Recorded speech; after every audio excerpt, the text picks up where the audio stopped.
पहिल्या दिवसापासून असता तर कदाचित चित्र वेगळं असतं. मलाही नव्हतं वाटलं की ही वेळ आहे आपली जायची. I was preparing for the bigger picture. आता फाउंडेशन बनत असतानाच वादळ आलं, गणित चुकलं, त्याची रिस्पॉन्सिबिलिटी घेतो. आरबी बद्दल काय वाटतं? का टिकलाय एवढा वेळ असं तुला वाटतं? तो एक गुड प्रश्न आहे. मला याचं उत्तर मी पण शोधेन आणि मला सापडल्यावर मी नक्की तुला सांगेन. राखी घरात आहे म्हणून तिने नाकात दम करून ठेवला होता.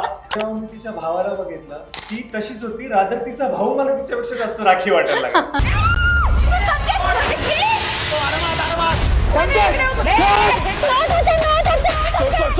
हे कार्य स्थगित होत आहे. नमस्कार, मी दीपाली म्हात्रे आणि तुम्ही पाहताय लोकमत फिल्मी. बिग बॉस मराठीच्या 6व्या सीझन मधनं घराबाहेर आलेला आहे तो म्हणजे संकेत. आणि स्वागत आहे संकेत तुझं लोकमत फिल्मीमध्ये. धन्यवाद, खूप खरं खूप तर धन्यवाद. वाटलं नव्हतं की तू एवढ्या लवकर बाहेर येशील. आता जो काही तू गेम अप केलेलास त्या मनाने वाटत होतं की तू टॉप मध्ये राहशील. काय वाटतं, कुठलं गणित बिघडलं, काय चुकलं संकेतचं? सांगणं कठीण आहे. फक्त एवढंच सांगू शकतो की हो, मी स्वतःला पण तिथेच बघत होतो. कारण तसं कोप अप करायला भरपूर होतं आणि 3-4 आठवड्यात इतक्या काही गोष्टी घडल्या ज्या कदाचित लोकांना करायला 2 महिने लागले. म्हणजे गेल्या गेल्या लगेच दुसऱ्या आठवड्यात मी कॅप्टन पण होतो, चुका पण केल्या, त्या सुधारल्या पण. त्यामुळे आय गेस सगळं असं फास्ट पेसवरच चालू होतं.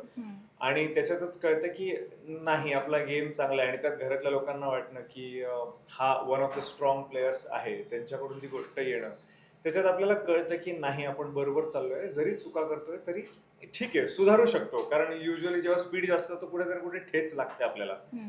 तर तेच एक नोशन होतं. आणि मलाही नव्हतं वाटलं की ही वेळ आहे आपली जायची. I was preparing for the bigger picture. But eventually here I मी बाहेर आहे.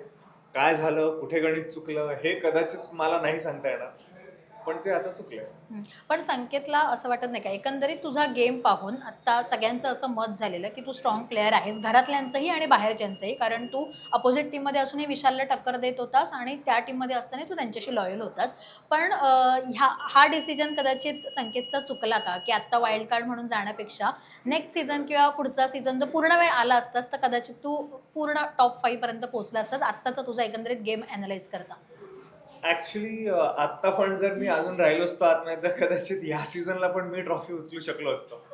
आणि कारण तेवढ्या गोष्टी दिसत होत्या. आणि ही गोष्ट भाऊ पण बोलले, रितेश भाऊ, बाहेर पडल्यावर की संकेत तुम्ही पहिल्या दिवसापासून का नाही आला. म्हटलं भाऊ आता नाही जमलं यायला. त्यामुळे ते पण तेच बोलले की जर तुम्ही पहिल्या दिवसापासून असता तर कदाचित चित्र वेगळं असतं. मी ते मान्य करतो की हा ठीक आहे, कदाचित चित्र वेगळं असतं, मला थोडा जास्त वेळ मिळाला असता. एक्झॅक्टली. आणि थोडं अजून मला खंबीरपणे तिथे उभं, आताही खंबीरपणे उभं होतच, पण अजून माझे पाय रोवले गेले असते आतमध्ये. आता फाउंडेशन बनत असतानाच वादळ आलं असं. ओके, पण तिथे घरातला प्रत्येक जण वाईल्ड कार्ड स्पर्धक आहे म्हणून प्रत्येक वेळेला कारण देऊन तुम्हाला बाजूला करत होतं. हो. हे कारण तुला योग्य वाटतं का, की एकंदरीत गेम स्ट्रॉंग असून पण फक्त वाईल्ड कार्ड आलंय म्हणून साईडला करणं हे तुला योग्य वाटतं का? सुरुवातीला तसं झालेलं डेफिनेटली की वाईल्ड कार्ड आहे, यांना काढा, म्हणजे हेच होतं. पण हळूहळू टुवर्ड्स मी ते परसेप्शन थोडंसं चेंज होताना मला दिसलं. जिथे लोक बोलत होते की हा नाही ठीक आहे, काहीतरी आहे, नाही हा आहे. जेव्हा त्यांच्या बोलण्यात येतं, जेव्हा ते आपल्याला डिस्कशन्समध्ये किंवा नॉमिनेशन्समध्ये कम्पेअर करतात, कन्सिडर करतात, जेव्हा कॅप्टन्सी टास्कमध्ये विकेस्ट प्लेअरला बाहेर काढायची वेळ येते, तेव्हा आपल्याला कळते की नाही, आपण कुठे स्टँड करतो. तर डेफिनेटली सुरुवातीला ते झालेलं, पण नंतर ते दृश्य बदललं, हे पण तेवढंच खरं. खरं तर वाईल्ड कार्ड आलेला स्पर्धक एवढ्या पटकन कॅप्टन बनत नाही. त्याला किंवा बाकीचे स्पर्धक जे आहेत ते बनवू देत नाहीत. आतले जे असतात ते स्ट्रॉंग असतात. पण तू कॅप्टनही झालास. पण जेव्हा नेक्स्ट कॅप्टन्सीची वेळ आली तेव्हा तुझं ते वाक्य सगळ्यांना खटकलं की तू म्हणालास की मी विशाललाच कॅप्टन्सी, माझं प्लॅन होतं की मी विशाललाच कॅप्टन्सी देणार होतो. तिथे तू स्वतःचा विचार केला नाहीस, हे सगळ्यांनाच खटकलं. हो, कदाचित ते झालं असेल. अगेन जसं मी म्हटलं की करून बघितल्याशिवाय गोष्टी कळत नाही. कधी कधी कळत नकळत चुका होत्या आणि दॅट वॉज अ मिसकॅल्क्युलेशन.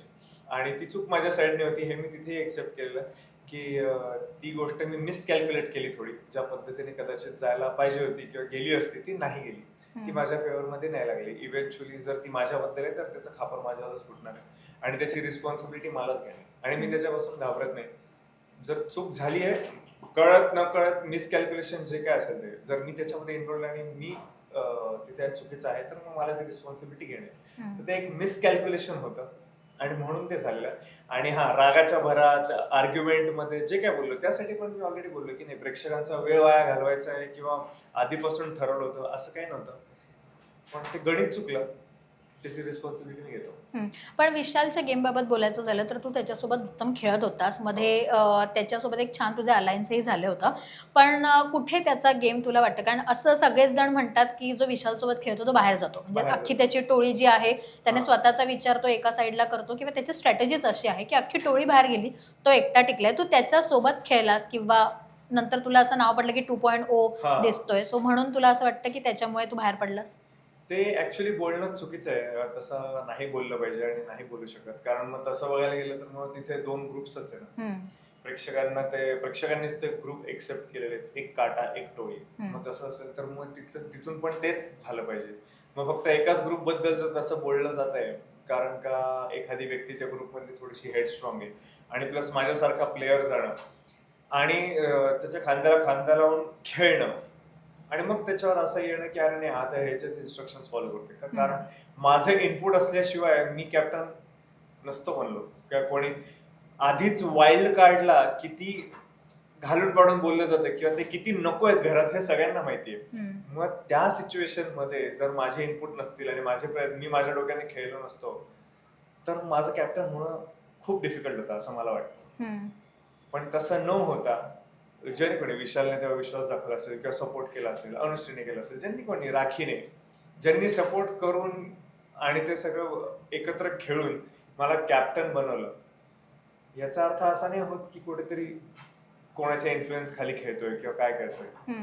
त्यामुळे मला असं वाटतं की ते बोलणं चुकीचं आहे खरं तर, पण आता बोलतात लोक, त्याला काय करणार. पण काटा ग्रुपमध्ये असला असतास आत्ता तर वाचला असतास असं वाटतं? मी कॅप्टन झालो असतो की नाही तेही मला माहिती नाही त्या ग्रुपमध्ये असतो तर, कारण एक वाईल्ड कार्ड त्यांच्याकडे गेला ना. बरोबर. तर ते तर बघतातच आहात तुम्ही. तर मी झालो असतो की नाही कॅप्टन तेही मला माहिती नाही. पण रेवा त्या ग्रुपमध्ये आहे म्हणून आतापर्यंत सेफ आहे खरं तर, असं म्हणायला हरकत नाहीये. पण रेवापेक्षा तुझा गेम जास्त स्ट्रॉंग होता असं सगळेजण म्हणतायत.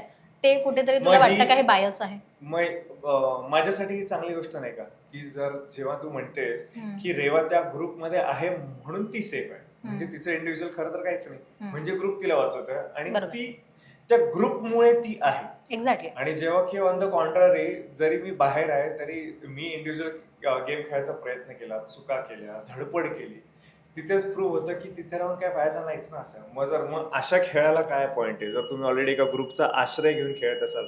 त्याच्यापेक्षा बेटर की तुम्ही तुमच्या इंडिव्हिज्युअल डोक्याने खेळा. अशा अलायन्स मध्ये राहा जो धडपड करतोय, जो वर येण्याचा प्रयत्न करतोय, ज्यांच्याकडे स्ट्रेंथ आहे, स्ट्रॅटेजी आहे आणि केपेबिलिटी आहे गोष्टी करायच्या, रादर दॅन जस्ट फक्त बसून राहणे आणि फक्त आम्ही एकत्र आहोत, एकत्रच पुढे जाणार, मग काय मजा नाही ना. म्हणजे you answered your on question. मग अशा खेळण्याला काय पॉईंट, फक्त एक्झिस्ट करण्याला काय पॉईंट, काय एक्झिस्ट करतो ते माहितीच नाही. पण काटा ग्रुपचं बघायला गेलं तर कुठल्याही स्ट्रॅटेजी आखताना त्यांची सगळ्यांची मतं असतात. जर टोळीच्या बाबतीत बघायचं झालं तर अनुश्री जरी टोळीत नसली तरी ती काही अंशी टोळीतला भाग अजूनही आहे, बाहेर साईडने का असे ना. पण तुमच्यात कुठेतरी ते ना मतांचे डिफरन्स होताना पाहायला मिळाले कुठेतरी की अनुश्रीला काही गोष्टी पटत नाहीयेत, मग तूही सांगण्याचा प्रयत्न केलास विशालच्या बाबतीत. पण ते सगळं का आहे आणि नेमकं काय तिथे शिस्त आहे की ज्याच्यामुळे थोडेसे डिफरन्सेस आहेत? नाही, मी हे आधी पण सांगितलं, तो जो ग्रुप होता त्याच्यामध्ये 5 वेगवेगळे इंडिव्हिज्युअल्स एकत्र स्ट्राईव्ह करत होते स्वतःचा गेम टिकवण्यासाठी, स्वतः रेसमध्ये टिकून धरण्यासाठी. ते 5ही जण कॅप्टन होते, इन्क्लुडिंग राखी.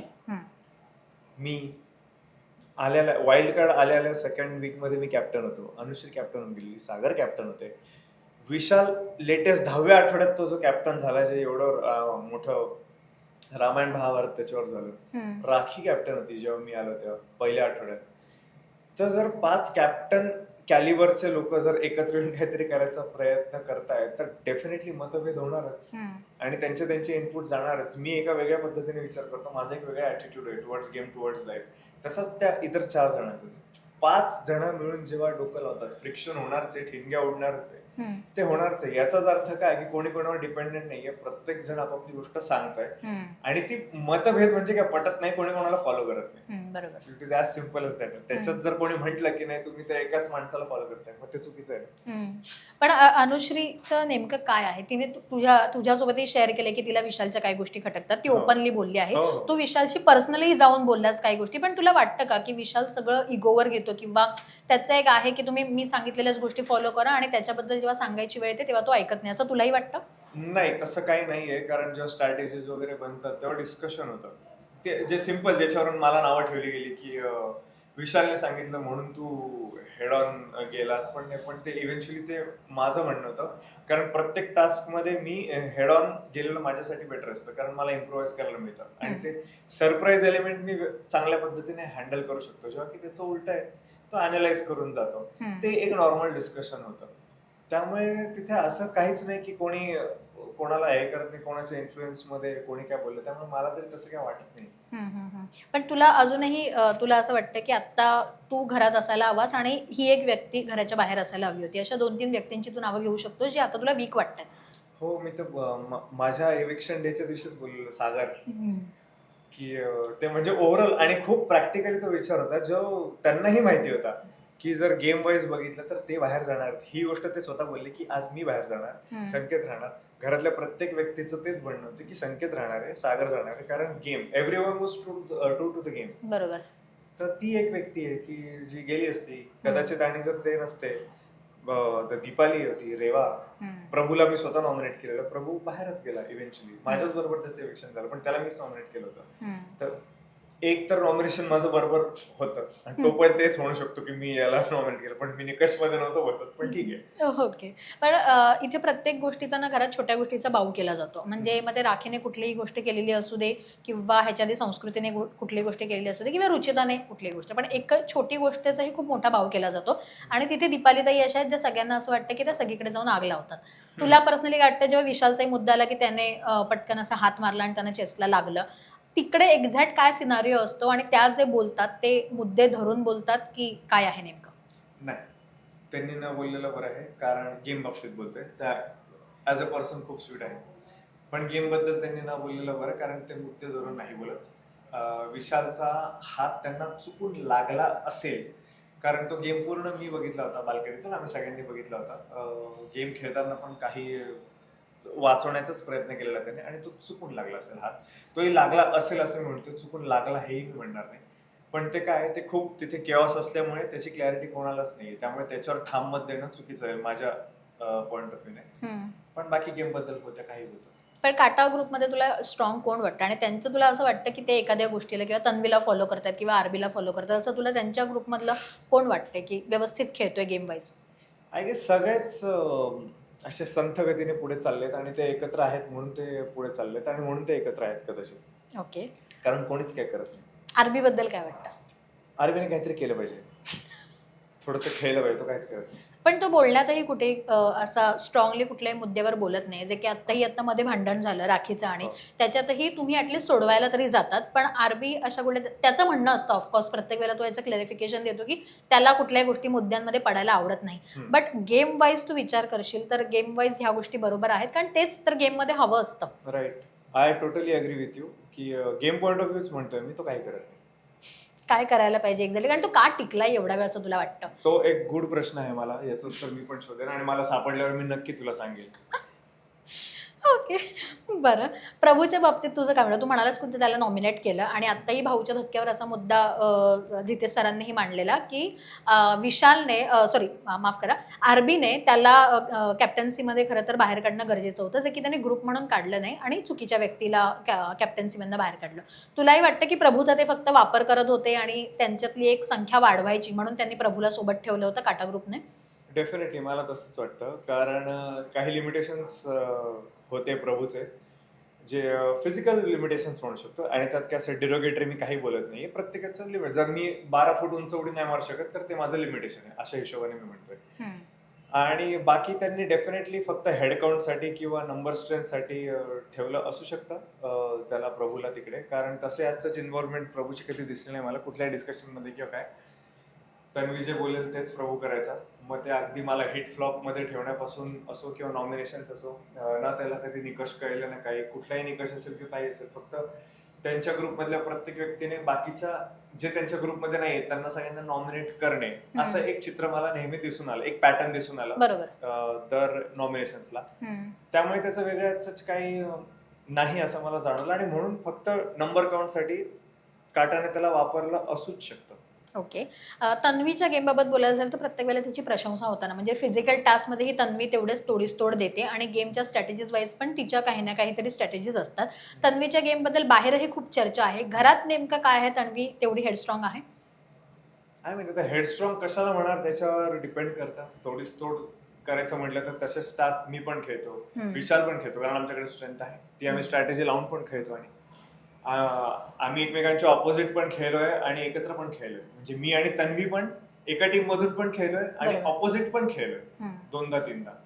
सेम विथ विशाल पण. ठीक आहे, म्हणजे आता तिकडे जर जेंडर इक्वॅलिटी म्हटली तर मग सेम स्ट्रेंथ आणि स्ट्रॅटेजीने मी पण खेळलोय. तर माझ्या गेमची पण तेवढीच चर्चा पाहिजे असं मला वाटतं, कारण तिकडे इक्वॅलिटी बद्दल बोलतो ना आपण, असं काही बायस नाहीये की मुलगी आहे म्हणून हा गेम, हा टास्क नको किंवा असायला हवा. I think it's one the same thing. जर सगळं एकाच प्लेटवर सर्व केलेलं आहे मग सगळं इक्वल आहेत. माझं आउटस्टँडिंग काही नाही वाटलं. ओके. चुगलीच्या बाबतीतही बोलायचं झालं तर सगळ्यांचं म्हणणं होतं संकेतला चुगली एकदा कळल्यानंतर, विशालचे किंवा त्या अनुश्रीची, ती एक चुगली कळल्यानंतर संकेतने थोडं म्हणजे राहायला हवं होतं त्या काही माणसांपासून, तर त्याचा गेम आणखीन स्ट्रॉंग झाला असता. तुला ती चुगली ऐकल्यानंतर असं वाटलं की एकदा आपण स्पष्ट आहे तो बोलून टाकू आणि मग सगळं सॉर्ट आउट करू? आणि तेही, आणि आणखीन दुसरे की विशाल आणि तुझी जी चर्चा झाली, जी नंतर प्रेक्षकांना थोडीशी अजूनही कळली नाही की नेमकं काय तुमच्यात बोलणं झालेलं, आणि मग तू डिसिजन द्यायला तू म्हणाला होतास की हे आपल्या दोघांमध्येच राहील म्हणून, तर ती गोष्ट ही काय होती? चुगली दाखवल्यानंतर मी काय करणं अपेक्षित होतं की त्याचं अलायन्स तोडून काटामध्ये जाणं जर अपेक्षित असेल तर मला तो फुलिशनेस वाटतो, कारण मग तिकडूनही लोक बोलले असते आणि मीच स्वतःला जज केलं असतं की मग काही क्लॅरिटी न घेता, काही क्लोजर न घेता, जर फक्त आपल्याला कोणीतरी चुगली, फक्त नाही म्हणू शकत, ही एवढी मोठी गोष्ट सांगितल्यावर आपण काही त्याचं क्लोजर न घेता ती गोष्ट तोडतोय जी आपण 2 आठवड्यांपासून बांधलेली आहे, बिल्ड केलेली आहे, आणि अशा लोकांमध्ये जाण्याचा प्लॅन करतोय की जिथे जाऊन आपलं काय होईल याची आपल्याला काहीच गॅरंटी. तर तो मला फुलिशनेस वाटला, म्हणून मी त्या गोष्टीचं क्लोजर आणि कन्फ्रंटेशन विशाल बरोबर केलं. त्याच्यावर त्याने मला काही गोष्टी सांगितल्या. बरं, त्या चुगलीमधली एक गोष्ट मला ऑब्व्हियस माहिती होती की तो ॲज अन एक्झाम्पल वापरत होता, जे राकेश बरोबरचं जे गळ्यातल्या फोटोवाला बोलणं होतं ते, बरोबर, ते मी समजू शकतो. बाकीची दुसरी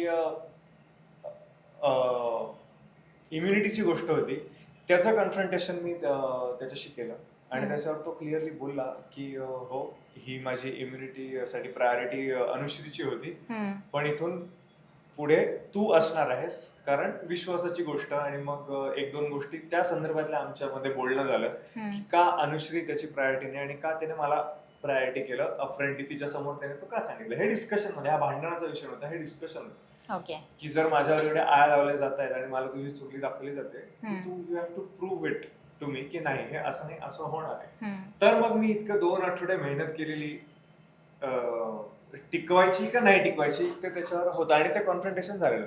कारण मग परत मला 2 आठवडे तिकडे जाऊन लोकांची परत माझं जुळवून घ्या, हे करा, माझा सीझन त्याच्यातच गेला असता. 4 आठवडे मी तेच करत आहे, अच्छा ह्याने हाकलला का. पण अनुश्री सारखं तू थोडंसं सेपरेट पण राहू शकला असतास ना, इकडचा ना तिकडचा, थोडं अनुश्री सारखं जर खेळला असतास तर म्हणजे ना तुला काट्यात जायची गरज होती हे कळल्यानंतर, तो अनुश्री सारखा थोडा सेफ खेळला असतास, असं नाही वाटत? आय गेस ते लेव्हरेज माझ्याकडे नव्हतं जे अनुश्रीकडे होतं, आणि ते होतं सुरुवातीपासून येण्याचं. कारण अनुश्री सुरुवातीपासून तिथे होती, तिला डे 1 पासून लोक ओळखतात की ही कशी पलटू आहे किंवा जे काय असेल ते. मी असंही अनवॉन्टेड आहे. जेव्हा आपल्याला माहिती आहे आपण प्रत्येक सिच्युएशन मध्ये अनवॉन्टेड आहे, की एक एवढूसा तिनका जरी मिळाला तरी आपण असंही फेकलं जाऊ काय. ती रिस्क मला जरा त्यावेळेस मोठी वाटली की कदाचित हे नेक्स्ट आठवड्यातच मला बाहेर काढतील, जेव्हा यांना कळेल की माझं ह्याच्याशी पण फाटलंय आणि मी तिथे पण नाही गेलो, मी बाहेरच गेलो असतो कदाचित. पण अनुश्री बद्दल तसंही ती, तू म्हणालास की तिला एक लेव्हरेज आहे की ती पहिल्यापासून तिथे आहे, पण अजूनही तिचा जो विश्वास आहे तो कोणी असा, म्हणजे त्याला कोणी अशी टक्कर देऊ शकत नाही की तिचा जो विश्वास आहे तो कोणी त्याच्यावर हे होत नाहीये की तिच्यावर विश्वास ठेवू आणि आपण कुठल्या गोष्टी करू, असा तिने तो विश्वास संपादन केलेला नाहीये अजून तरी, पण तो तुझ्या बाबतीत होता काही लोकांना. हो. तुझ्या बाबतीत होता, त्याच्यामुळे तो तुझ्यासाठी स्ट्रॉंग पॉईंट ठरला असता संकेत. स्ट्रॉंग पॉईंट ठरला असता, पण again that was a little bit big of a risk असं मला वाटतं. कारण तो तेच जर तरचा तो शॉट घ्यायचा की नाही, तिथेच परत आपण येतो की मी तो शॉट घेतला असता आणि बाहेर पडलो असतो तर बरोबर. मग ती माझी चुकी झाली असती. हम्म. आता 4 आठवड्यात किती चुका करणार? आठवड्याला एक चूक ठीक आहे असं मला वाटतं, आणि ही खूप महागातली चूक पडली असती. हम्म. तर मी ती गोष्ट सॉर्ट आउट केलेली. जी चुगलीची जी गोष्ट होती ती Exactly. सॉर्ट आउट केलेली. हम्म. त्याच्यावरच ते आलेलं की प्रायोरिटी कोण असेल, मी असेल नसेल. माझ्या चुका मी एक्सेप्ट केलेल्या, त्या हम्म. अपफ्रंट करतो. चुका असतात, त्याला काही नाही करू शकत. We have to live with it. अनुश्रीबाबत मी असं का म्हणाले, कारण आत्ताच तुमच्या ते डिस्कशन झालेलं किंवा ती जी रडत होती आणि जे विशालचा जो काही इश्यू झालेला, त्या लोकांचं तन्वीचं एका साईडला असं म्हणणं होतं की अरे ती रडते, ह्याच्या आधी ती रडली आणि तो खूप मोठा ड्रामा आहे हे आम्हाला नंतर कळालं. त्याच्यामुळे आत्ताही ती जेव्हा विशालच्या बाबतीत रडत होती तर लोकांना असं वाटत होतं ती रडते, बट दॅट इज ऑल्सो की तिच्यावर विश्वास नाही ठेवू शकत आपण. सो अनुश्रीचा गेम असाच आहे किंवा अजूनही ती सगळं कॅमेरासाठी करते असं विशाल म्हणतो, अरे वो सब कॅमेरा के लिए करते, तसं आहे? ऍक्च्युली त्या कॉन्व्हर्सेशन मध्ये काय झालं ना, त्या कॉन्व्हर्सेशन मध्ये मी पण होतो. आता विशालचं म्हणणं आहे की अनुश्री हे सगळं कॅमेरासाठी करते वगैरे, पण माझा मुद्दा तिथे हा होता, जे मी विशालला समजवायला गेलेलो, की तू हे जे हडतूड करतोस हे तू मला नको करूस. तू मान्य आहे तिला बोलतोयस, ते तुमचं काय बहीण भावाचं नातं असेल सगळं मान्य आहे, पण जेव्हा तू बोलतोस की मेरे को फरक नाही पडता, म्हटलं त्या मेरे को फरक नाही पडता मध्ये जर मी असेल then we have a problem. कारण तू असं नाही म्हणू शकत तुला कोणाची मदत न घेता तू इथपर्यंत पोहोचलायस आणि टिकलायस. तर मी माझा मुद्दा तिकडे मांडत होतो, मी तो त्याला सांगत होतो की तू हे जे तिला बोललायस त्याच्यामध्ये मी पण येतो, म्हणजे मी आणि सागर पण येतो. पण म्हटलं मी म्हणजे तू ते मला बोललायस त्याचा मला आक्षेप आहे, आणि त्याच्यावर आमचं मोस्टली डिस्कशन होतं, ना की तो अनुश्रीबद्दल काय हे करतो. तो मला तिथे सॉरी बोलला त्याच्याबद्दल की नाही हे तुला बोललो म्हणे, तू त्याच्यात आला पण त्यासाठी मी सॉरी म्हणतो, सागरला मी सॉरी म्हणे. अनुश्रीचं त्याचं काय म्हटलं, ते सॉर्ट आउट करून घ्या. ही गोष्ट मी तिला जाऊन सांगितली, म्हटलं तो असं असं बोललाय, तो तुला सॉरी नाही म्हटलाय, पण तो येऊन बोलले जे काय असेल ते करेल. तर मी माझा मुद्दा तिकडे म्हटलं, तू मला असं नको करू, कारण त्याच्यामध्ये मी आणि करत असतील तर वी हॅव अ प्रॉब्लेम. तो प्रॉब्लेम नव्हता, तो तिचा सॉर्ट केला, तर तो विषय होता. ओके, बरं. आता एक सगळ्यात महत्त्वाची गोष्ट म्हणजे घरातले जेव्हा सगळ्यांचे आलेले तेव्हा बाहेर एका अँगलने ट्रोल झालं, कारण जेव्हा सुपर्णा आली अर्थात तेव्हा असं सगळीकडे तू अर्थात बघितलं असेल आता बाहेर आल्यानंतर की लोकांनी ट्रोल करायला सुरुवात केली की एवढे आठवडे लोक घरात आहेत, त्यांचे आई वडील येत आहेत किंवा त्यांचे घरातले जे कोणी येत आहेत ते सगळे नॉर्मली येत आहेत किंवा अगदीच इमोशनल व्हायला होतं. पण जेव्हा सुपर्णा आली तेव्हा अगदीच काही आठवडे झाले होते आणि तुम्ही दोघेही खूप इमोशनल झाला, तर लोकांचं असं म्हणतं की तो आत्ताच गेलाय, काय एवढा ड्रामा आहे. सो त्या ट्रोलिंगवर तुला काही उत्तर द्यायचंय? काय त्याचा ट्रोल करायला लोकांना बोलायला काही कारण लागतात. लोकांना कदाचित माहिती नसेल प्रेम काय असतं. हेच मी म्हणेल की ज्यांच्यासाठी काही आठवडे पण काही नसतात, महिने पण काही नसतात, तिथे जे लोक इतके कनेक्टेड आहे त्यांच्यासाठी कदाचित 2 दिवस पण खूप असतात. तर तेवढा सिंपल मुद्दा आहे तो. आम्ही 10 वर्षात आमच्या रिलेशनशिपमध्ये पहिल्यांदा 4-5 दिवसाच्या वर वेगळे राहिलोय किंवा लांब राहिलोय की सुद्धा आमचं कम्युनिकेशन नाहीये. आय गेस ही गोष्ट प्रत्येकाला समजेलच असं मी कन्सिडर करत नाही, आणि तो आमचा खूप इंटिमेट गोष्ट आहे. कदाचित मी तिकडे नसतो रडलो तर लोक हेही म्हटले असते की अरे बायकोला बघून तर हा इमोशनली होत नाही. त्यामुळे ती गोष्ट काही मी लोकांच्या हातात सोडत नाही. ती माझी आणि माझ्या बायकोमधली गोष्ट आहे, आणि तो हक्क, ते डिसाईड करायचा हक्क मी कोणालाच देत नाही, तो फक्त आमच्या दोघांना आहे. कुल, त्या ट्रोलर्सना हे उत्तर मिळालं असेल. आणि आता जाता जाता राखी, नॉट द लिस्ट, पण अर्थात तुझं आणि तिचं फार छान आम्हाला ट्युनिंग पाहायला मिळालं संकेत, आणि खूप छान ते मस्त चालेल. सुरुवातीला ते विटॅमिन एच असो किंवा ते खूप सुंदर. राखीबाबत तुला काय म्हणायचं? खरं ती घरात आहे म्हणून वातावरण कधीतरी हलकं फुलकं पण होतं, बट कधीतरी ओव्हर ड्रामाही होतो. अरे राखी घरात आहे म्हणून तिने नाकात दम करून ठेवला होता. ती कुठलाही मुद्दा कधी काढायची, रात्री किती वाजले हे तर आम्हाला कळायचं नाही. ती मध्यरात्री उठून पण काही मुद्दे काढायची, सगळ्यांना जागवायची ती. म्हणजे तो सुनामी जसं त्याला म्हटलं, तो सुनामी कधी यायचा, कधी कधी कारण असायची, कधी कधी विदाऊट रिझन असायचा. हे मी तिलाही बोललो. मी म्हटलं तुझं संपूर्ण वागणं मला फेक वाटतं. हे मी तिला तोंडावर बोललो. म्हटलं तू 1 नंबरची फेक आहेस. म्हटलं तू हे सगळं मुद्दाम करते, त्रास देण्यासाठी करते, आणि फक्त कशी तू दिसशील ह्याच्यासाठी करते. बट इव्हेंच्युअली जेव्हा 2-3 आठवड्यामध्ये जेव्हा फॅमिलीज आल्या आणि जेव्हा मी तिच्या भावाला बघितलं आणि तिला बघितलं, ती काहीच चेंज झाली. ती तशीच होती. रादर तिचा भाऊ मला तिच्यापेक्षा जास्त राखी वाटायला लागला. तेव्हा मला कळलं की नाही, कदाचित एखाद्याची पर्सनॅलिटी अशी असू शकते जशी राखीची आहे.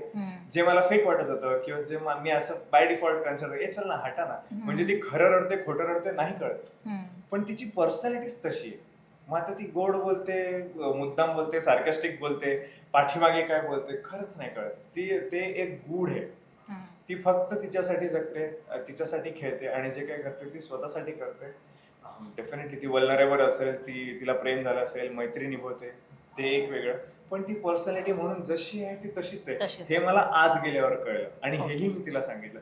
ती फेक आहे हे पण मी तिला सांगितलं आणि तू खरंच अशी आहेस हे पण मी तिला तोंडावरच सांगितलं. त्यामुळे ते एक वेगळं असं नोक झोक लाईट नोटवर जर कुणाशी मी कनेक्ट झालो आणि चांगल्या रीतीने तर ती राखी.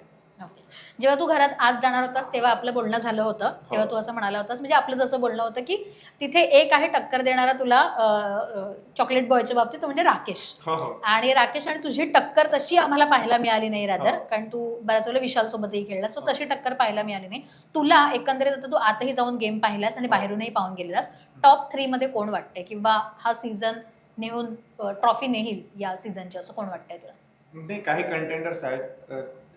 राकेशला मिळाली नाही मिळाली मला नाही वाटत काही, मी त्याच्यावर कमेंट नाही करू इच्छित, कारण त्याची माझी टक्कर नाही, कारण त्याने काही केलंच नाही, त्यामुळे टक्कर होण्याचा काही संबंधच नाही झाला. ते हो, I am very upfront about it, कारण तिकडे प्रत्येक जण जीव काढतंय आतमध्ये, इन्क्लुडिंग मी. कारण ती जी रिस्पॉन्सिबिलिटी आहे तिथे सर्व्हाइव्ह करण्याची ती खरंच खूप मोठी आहे. It's a tough game. म्हणजे बिग बॉस गेमला हलक्यात नाही घेऊ शकत आणि बाहेरून बोलणं खूप सोपं आहे, तिथे आत गेल्यावर खूप टफ होऊन जाते सिच्युएशन. तर ते नाव काय मला तिथे दिसत नाही. तन्वी ज्या काय पद्धतीने खेळते ती एक आहे, अनुश्री एक आहे. जर टिकला तर विशालही एक स्ट्रॉंग कंटेंडर असू शकतो. तो टिकेल नाही टिकेल मला नाही माहिती. हे 3 नावं मला वाटतात. त्यातली 2 त्यातल्या त्यात विशालचं डायसी आहे आणि मग जे उरलेले आहे त्यांच्यापैकी कोणी असू शकतं तिसऱ्या नंबरला. तर असं हे माझं स्पष्ट मत आहे. I might be wrong. मी स्वतःबद्दल सुद्धा चुकलोय, प्रेक्षकांनी मला इथे बसवलंय, पण प्रेक्षक म्हणजे मी असं काही ब्लेम नाही करते प्रेक्षकांना, जे काही झालं असेल ओव्हर द वीक्स.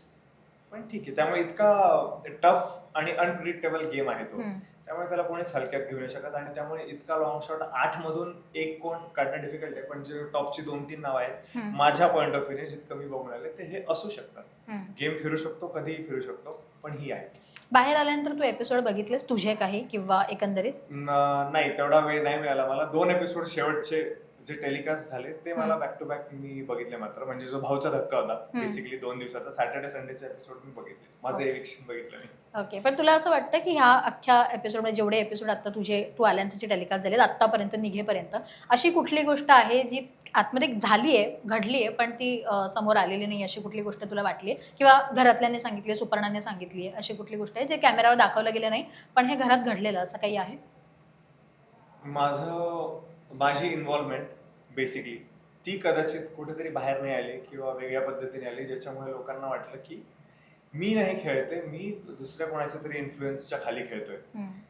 तर त्या गोष्टी ज्या आहेत छोट्या छोट्या, त्या कदाचित ज्या पद्धतीने यायला हव्या त्या पद्धतीने रिसीव्ह नाही झाल्या, असं मला अपफ्रंटली वाटतं. कारण ती माझ्याबद्दलची गोष्ट आहे आणि ती मला हवी होती की नाही, मी माझ्या हिशोबाने खेळतोय आणि माझाच गेम खेळतोय, माझी स्ट्रॅटेजी वापरतोय.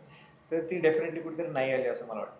Okay, done. Thank you so much Sanket, इतकं छान बोललास त्यासाठी आणि ज्या काही गोष्टी आहेत त्या स्पष्टपणे मांडलास त्यासाठी. आणि ऑल द व्हेरी बेस्ट पुढच्या सगळ्या गोष्टींसाठी. Thank you so much.